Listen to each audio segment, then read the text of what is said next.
नमस्कार आपण मैंने केंद्र अच्छा सब मैंने एक मस्त हो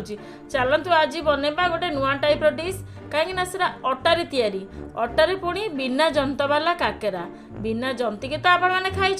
एने हाल्का टिके भाजिकी करवा मुझे गरम पानी करदेली से चीनी पकईदेली तापर एने अटा को हाल्का भाजीदेली भाजी सारापर टिके उषुम पानी थी चीनी पका पानी रे भल भाव चकटी देवा टिके गुजराती पकईदेवा टिके पान मधुरी पकईदेवा पान टिके हाल्का लुण पकईदेवा ताकू भल भाव में नड़िया पुर देकि भल भाव गढ़ीदेवा गढ़ी सारापर छाणीबा बहुत टेस्टी बहुत क्रिस्पी आपण भी एमती ट्राए करंतु काकेरा पिठा बहुत बढ़िया लगे एमती काकेरा पिठा तैयारी मु शिखी मोर आई माने सान आईठू कहीं मो सान खुड़ीर बो